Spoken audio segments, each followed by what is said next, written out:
Salut tout le monde.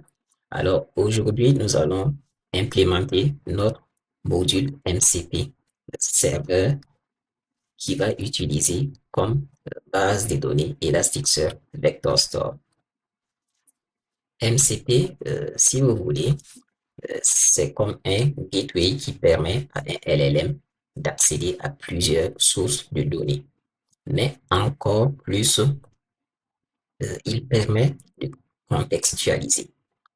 Parce que MCP, ou encore en anglais, voilà, on dit Modal Context Protocol.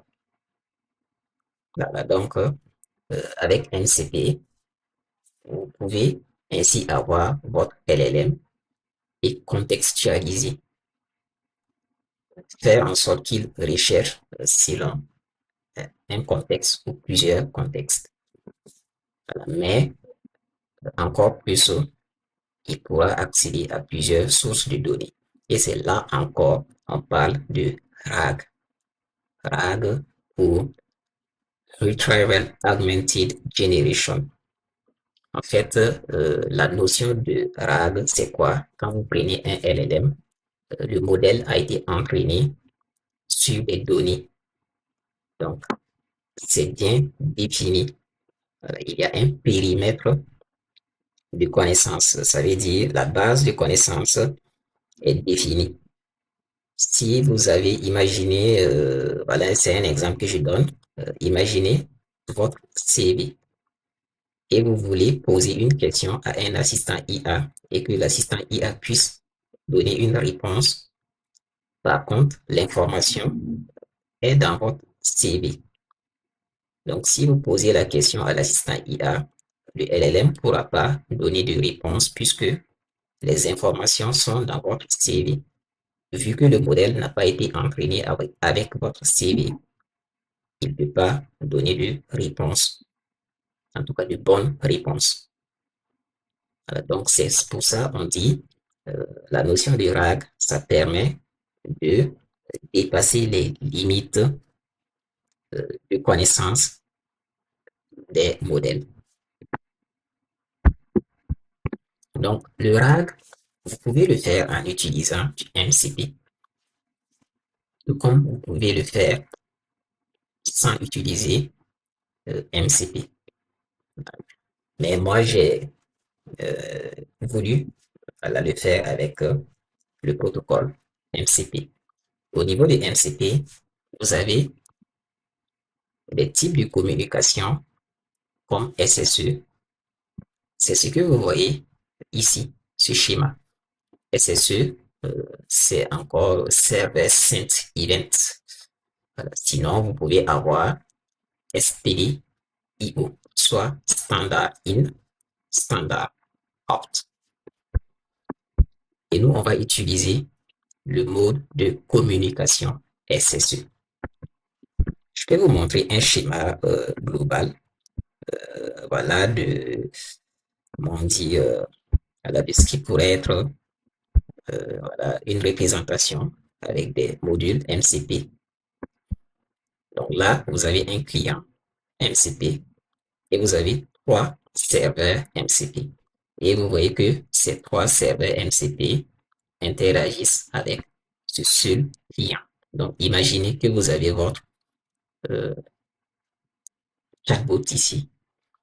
Donc, il va communiquer avec plusieurs serveurs MCP et chaque serveur interagit avec une source de données.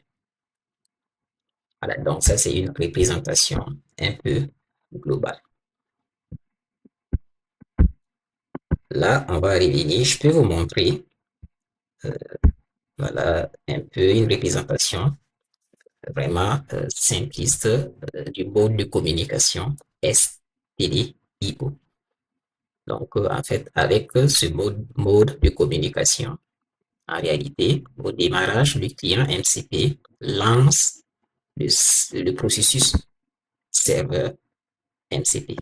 Donc, c'est le client qui va le lancer. Et maintenant, quand un utilisateur pose une question dans l'interface, c'est un exemple, l'interface web. Donc, ça vient dans le client. Et maintenant, le client envoie la requête au processus serveur MCP et il lui répond en retour. Et c'est fini pour le flux échange. Par contre,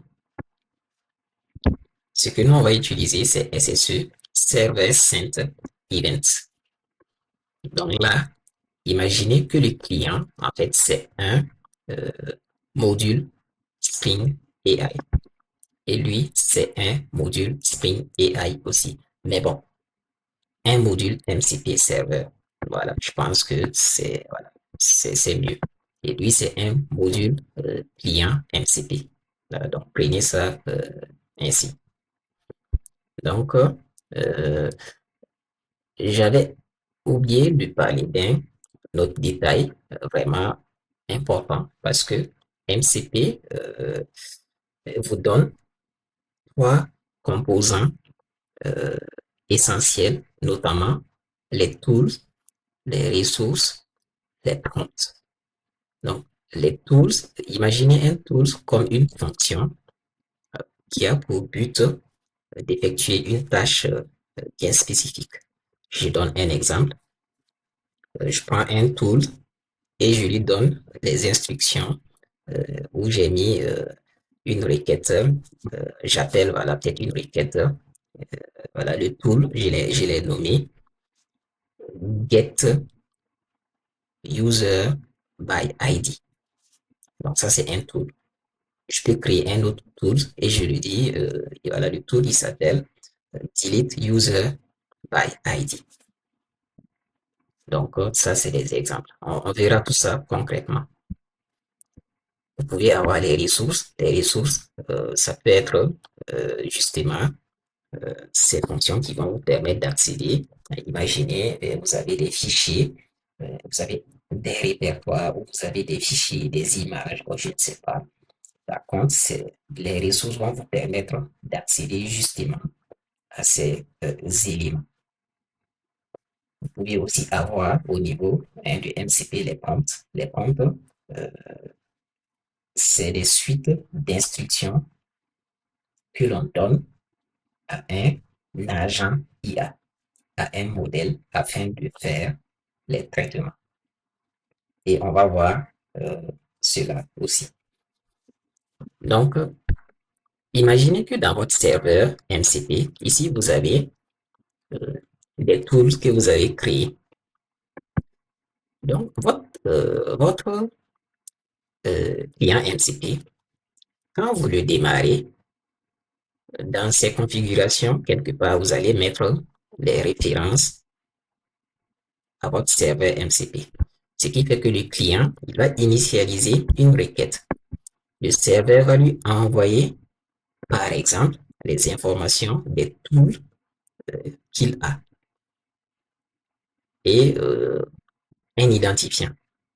Voilà, il y a d'autres informations aussi. Donc, il envoie cela au client, donc automatiquement. Et maintenant, le client notifie en disant que c'est bon. Voilà, ça a été initialisé. Et maintenant, ils attendent. C'est quand vous allez, l'utilisateur va taper dans son champ qui pose une question. Ça vient dans le module client. Et maintenant, le client, il va prendre la requête et il va voir aussi, imaginez que la requête, c'est je voudrais que tu supprimes l'utilisateur avec l'identifiant 10. Donc ça, c'est du texte. Bah, votre module client, qu'est-ce qu'il va faire? Vu qu'il a les informations concernant le serveur MCP, c'est à peu près comme si le client avait les signatures des fonctions qui sont implémentées dans le serveur. Donc, il va voir, est-ce que la question que l'utilisateur a posée, est-ce que tel ou tel tool n'est pas plus à même de faire ce traitement. Voilà. Donc, il va envoyer cette demande au serveur en disant au serveur d'utiliser telle ressource et le serveur prend la demande avec la ressource spécifiée, hein, donc la ressource qu'on lui dit d'utiliser pour faire le traitement. Il fait le traitement et il renvoie la réponse. Donc, c'est comme ça va se passer. Mais ça ne s'arrête pas là. Vu que c'est un LLM qu'on utilise, on a un agent IA. L'agent, en fait, il est dans un processus de raisonnement. Donc, si toutefois l'agent décide que vous avez posé une question, on a envoyé la requête au serveur, le serveur a envoyé une réponse, l'agent peut décider que ça ne lui suffit pas. Par contre, il garde ça, il fait encore une autre demande. Et là, ce n'est pas vous qui le faites. Il le fait automatiquement. Donc, ça rentre dans un processus de raisonnement. Ce qui fait que ce n'est que quand l'agent va décider qu'il a tout ce qu'il faut, il s'arrête là et il envoie la réponse finale à l'utilisateur. Donc, voilà, c'était pour résumer un peu cela. Sinon, il y a plus voilà, d'informations que vous pouvez avoir dans la documentation concernant MCP. C'est très, très intéressant. Donc là,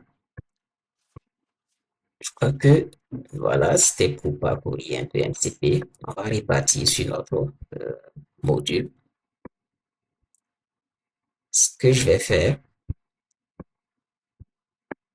le module AI qu'on avait implémenté.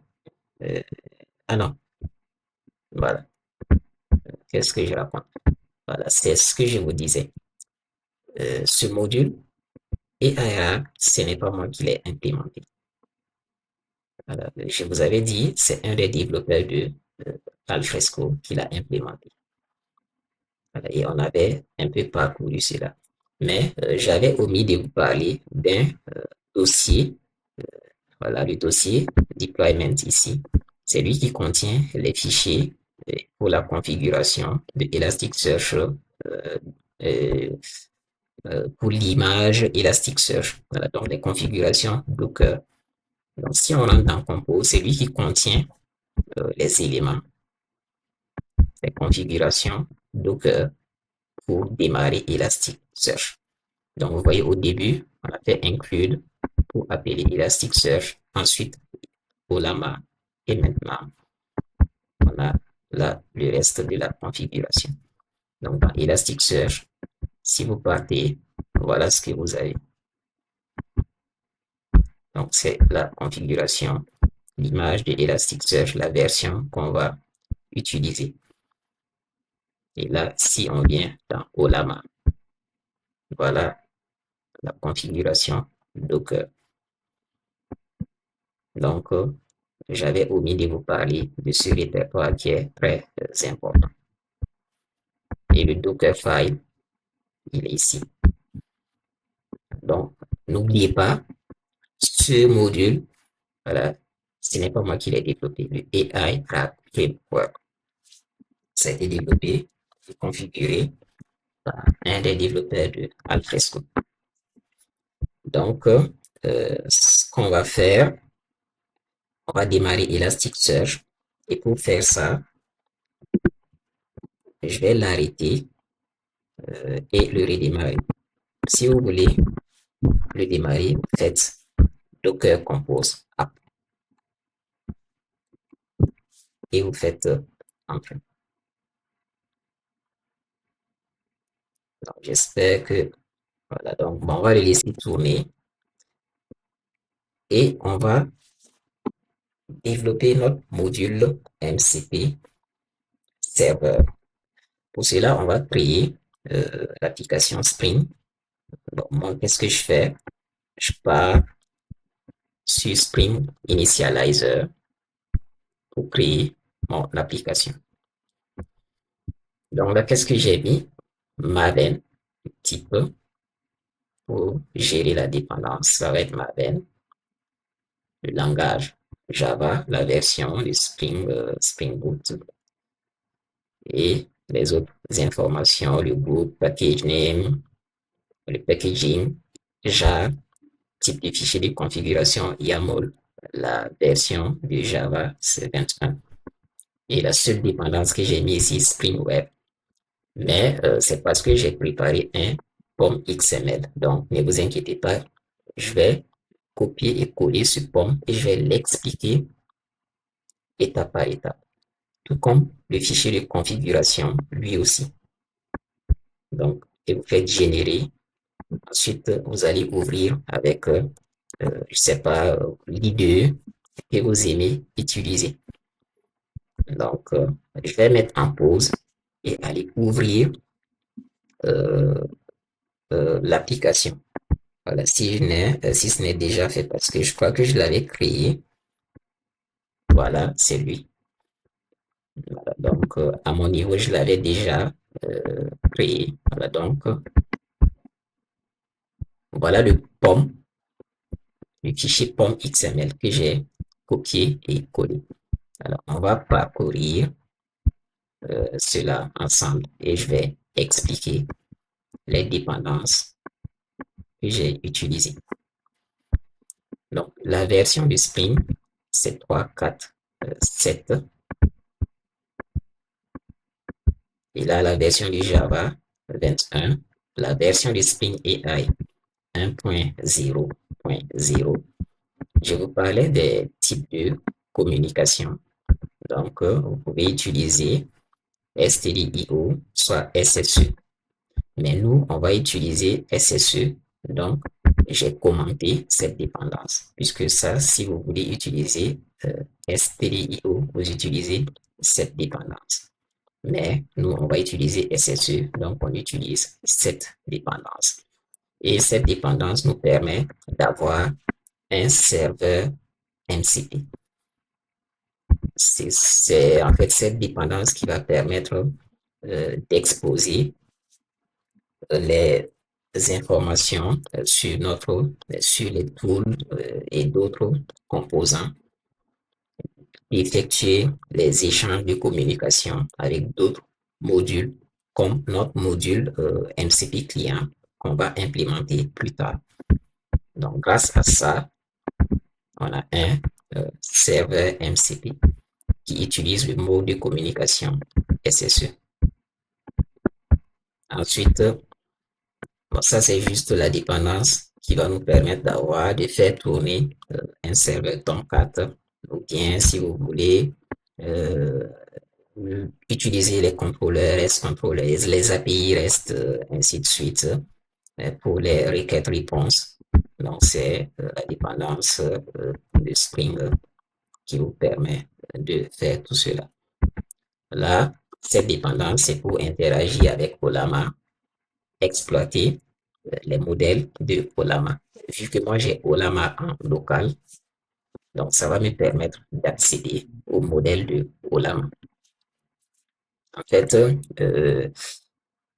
lui, il implique, cette dépendance implique, voilà, pardon, ça implique l'autoconfiguration du Spring. Voilà. Donc, elle va nécessiter que l'on mette des informations au niveau de notre fichier de configuration.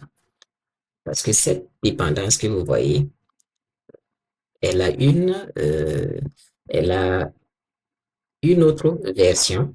Voilà, elle a une autre version. Et cette version implique une configuration manuelle.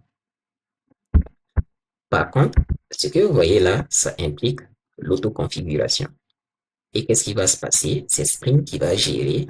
Donc, il va venir chercher dans le fichier de configuration les informations concernant Olama.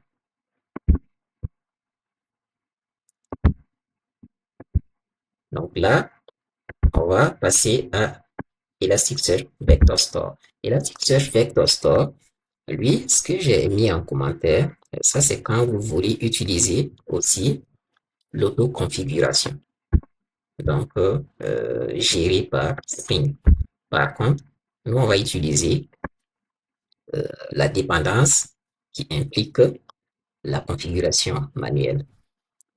Et qu'est-ce que cela va nous demander? Cela va nous demander de venir créer ici une classe avec la notation @configuration et de mettre des bins.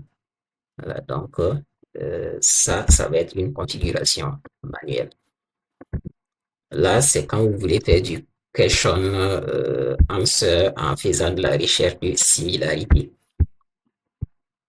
Bon, Lombok, comme vous connaissez, voilà, pour utiliser les @git, site et consorts, pour ne pas avoir à taper justement les git et les sites des classes, des objets, par exemple des entités.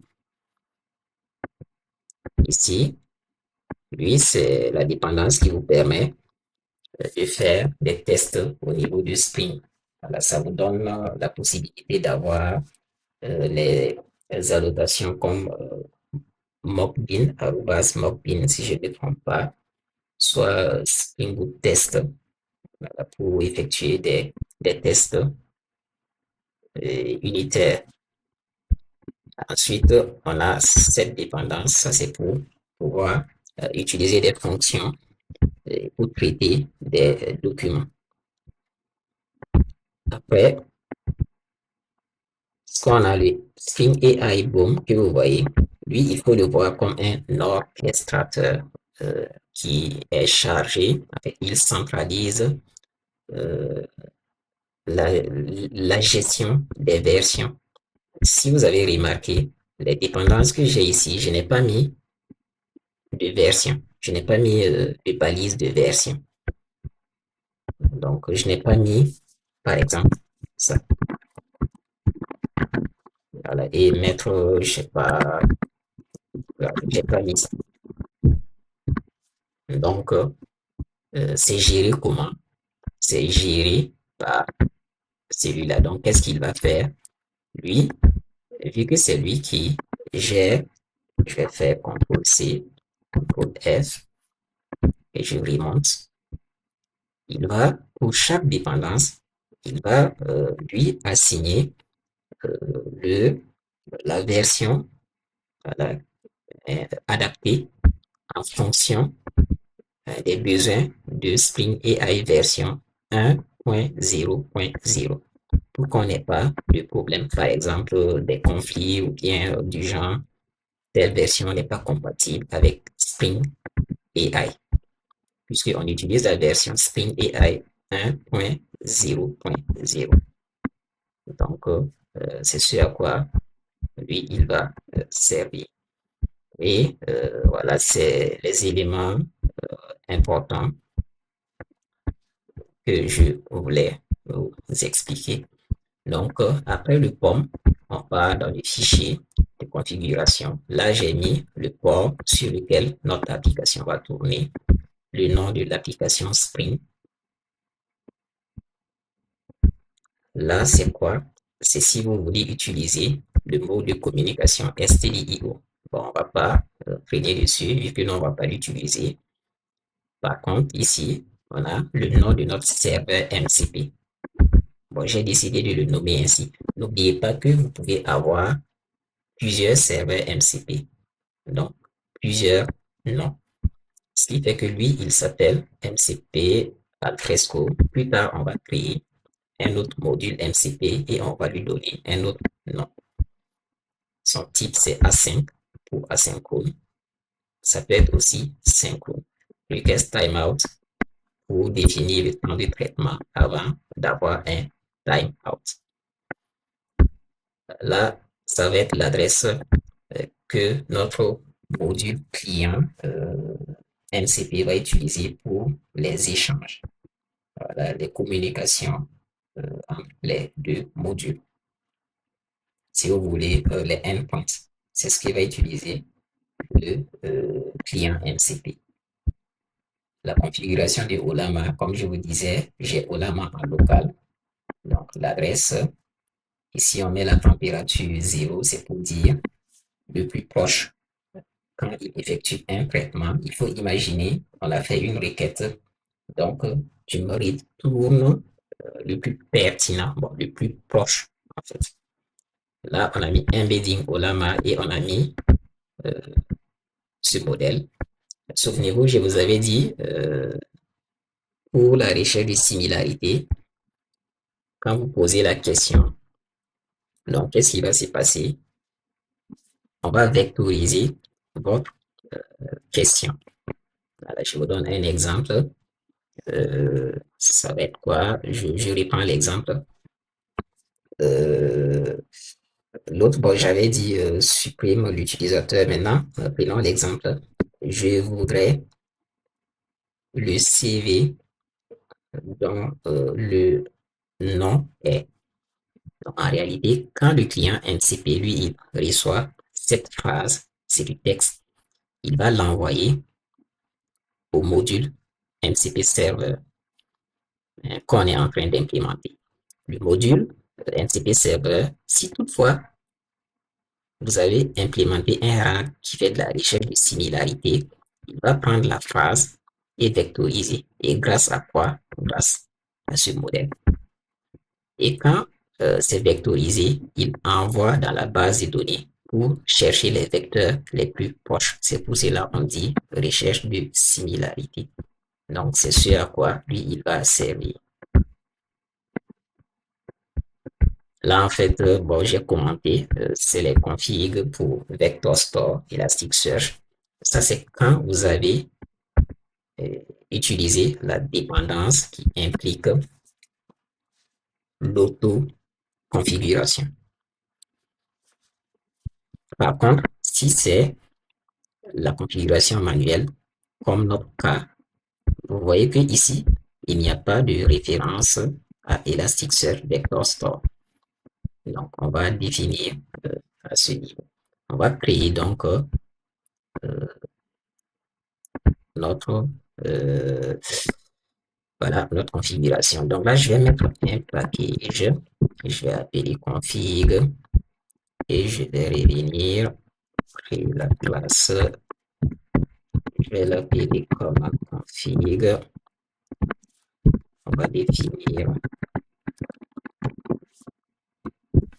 Donc, on va dire string au démarrage. Prend en compte cette configuration. Et là, je vais créer un beans. En fait, ce bin, c'est lui qui permet un tool callback provider. C'est lui qui permet d'enregistrer plus tard les tools qu'on va créer. Alors, vous allez comprendre. C'est lui, en fait, qui va permettre de les enregistrer. Donc, je fais return. Et là, je vais implémenter ça. Si je ne me trompe pas, il a besoin de retourner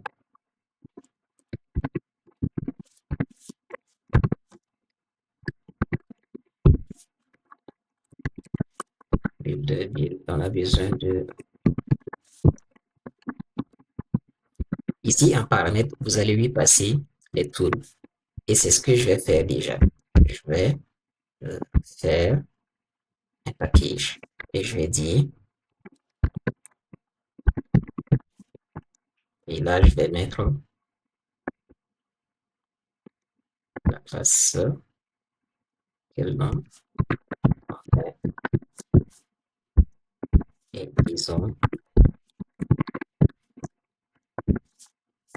Donc là, en fait, c'est ce nom qu'on va lui donner. Vous pourriez aussi créer plusieurs classes et passer en paramètres. Donc là, ici, on va dire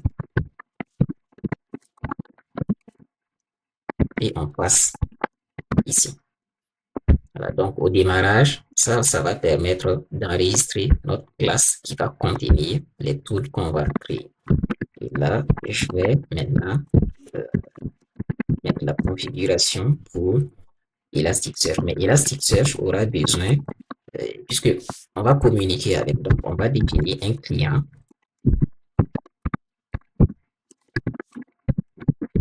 Et là, lui, il va retourner Elasticsearch client, le builder HTTP host. On va appeler localhost. Il tourne sur le port 9200. Là, je vais sauter et c'est http.build. Voilà, donc en fait, qu'est-ce qui se passe? Lui, c'est le client HTTP que va utiliser Elasticsearch Vector Store pour appeler mon Elasticsearch. Le prochain bin maintenant, c'est toujours pour Elasticsearch Vector Store. Cette fois-ci, lui, il va prendre le client qu'on vient de créer et embedding model. Ensuite, on va définir. Qu'est-ce que j'ai mis? Oh, voilà. Et là, je vais finir et vous expliquer.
Ok.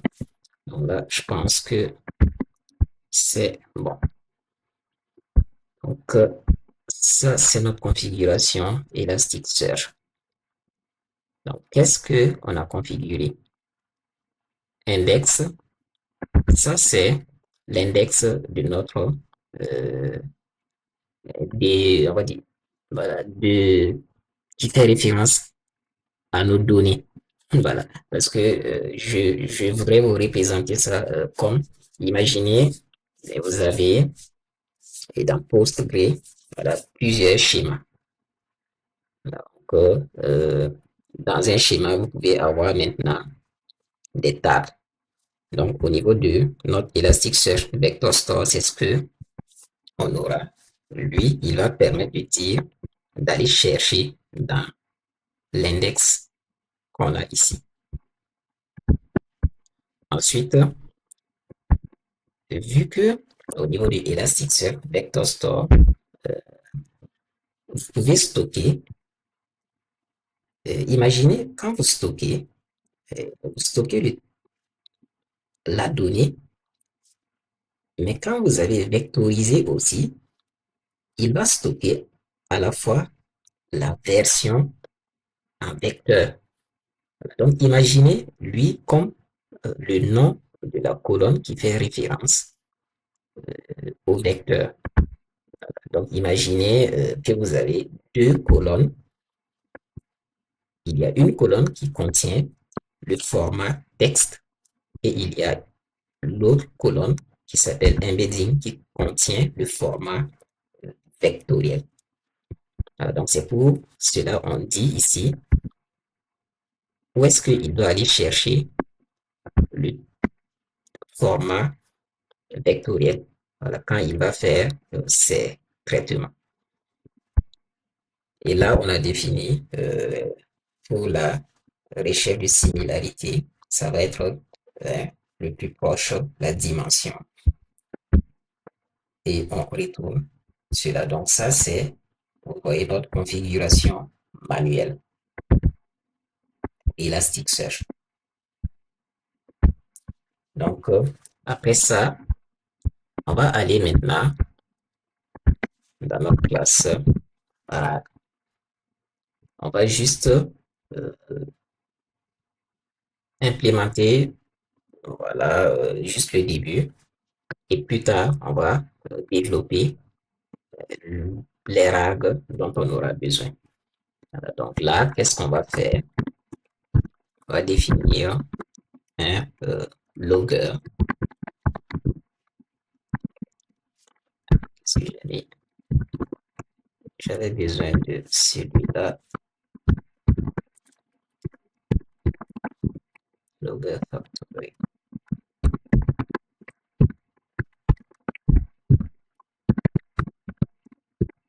Et je vais faire de l'injection de dépendance pour Elasticsearch client.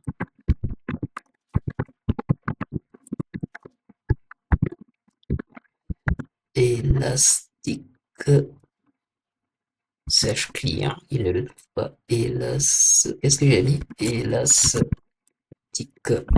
Ah.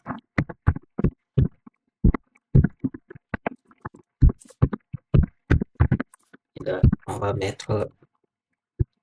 Ah non, je n'ai pas besoin lui de faire une injection de dépendance puisque c'est vector store on va utiliser.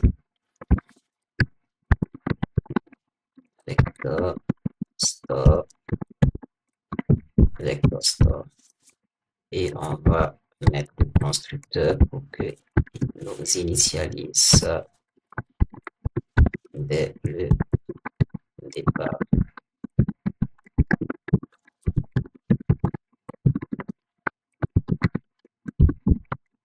Voilà, donc là, c'est ce qu'on a. Maintenant, créons juste un tool. Voilà.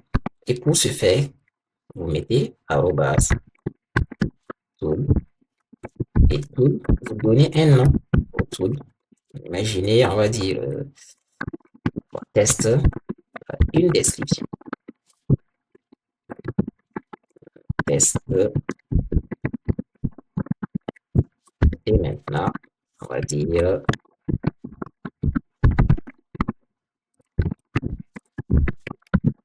voilà. En fait, je me fatigue pas. Voilà, donc, ça, c'est un exemple de tool. Donc, c'est juste en fait pour tester, puisqu'on va démarrer et voir qu'est-ce que ça va donner pour notre module. Donc là, si je ne me trompe pas, si toutefois Elasticsearch voilà, a bien démarré, normalement, on doit être bon. Si j'ai pas oublié quelque chose. Ok, ok. Ok, allons-y. Démarrons pour voir. S'il y a une erreur, on va corriger ensemble. Je lance. Et croisons les doigts. Espérons que ça va marcher. Donc là, il est en train de démarrer.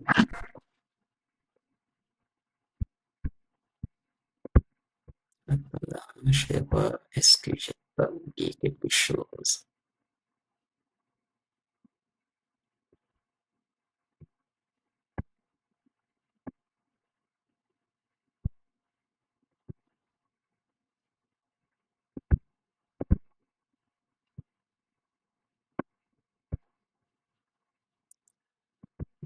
OK.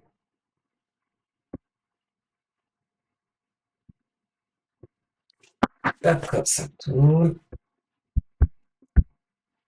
Et bien sûr, le port 8086. On observe le port 4. Qu'est-ce qu'il nous dit? C'est bon. Et voilà. Et vous voyez ici, qu'est-ce qu'il nous dit? Il a enregistré un tool. Donc, vous voyez. Donc, c'est comme ça, vous avez un module MCP serveur. Donc, c'est bon. Je pense que, voilà, on va s'arrêter là. Plus tard, voilà, on va vraiment implémenter un tool qui sera chargé de faire la recherche dans la base de données Elasticsearch Vector Store. Donc, voilà, c'est tout. N'oubliez pas, laisser des commentaires, voilà, s'il y a des points qui sont pas clairs. Euh, si j'ai le temps d'y répondre, voilà, ça sera avec plaisir.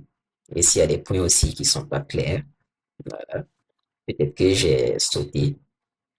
Donc, laissez des commentaires, ce sera avec plaisir. Donc, à très bientôt pour la prochaine fois. Merci à vous.